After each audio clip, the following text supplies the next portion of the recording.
اے رسول، پھر ہم نے آپ کی طرف وحی کی کہ یکسوئی کے ساتھ ملت ابراہیمی کی پیروی کریں، اور ابراہیم مشرکین میں سے نہ تھے۔ سبت کا احترام ان لوگوں پر لازم کیا گیا تھا جنہوں نے اس بارے میں اختلاف کیا، اور آپ کا رب قیامت کے دن ان کے درمیان ان باتوں کا فیصلہ کرے گا جن میں یہ لوگ اختلاف کرتے تھے۔ اے رسول، حکمت اور اچھی نصیحت کے ساتھ اپنے پروردگار کی راہ کی طرف دعوت دیں اور ان سے بہتر انداز میں بحث کریں۔ یقیناً آپ کا رب بہتر جانتا ہے کہ کون اس کی راہ سے بھٹک گیا ہے، اور وہ ہدایت پانے والوں کو بھی خوب جانتا ہے۔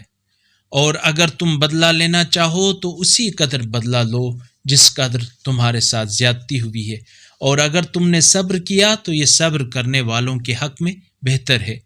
اور آپ صبر کریں، اور آپ کا صبر صرف اللہ کی مدد سے ہے، اور ان مشرکین کے بارے میں حزن نہ کریں اور نہ ہی ان کی مکاریوں سے تنگ ہوں۔ اللہ یقیناً تقوی اختیار کرنے والوں اور نیک عمل کرنے والوں کے ساتھ ہے۔ اگر اس قرآنی کلپ نے آپ کے دل کو چھو لیا ہے تو براہ کرم چینل کو سبسکرائب کر لیجئے اور بیل آئیکن کو دبا دیجئے۔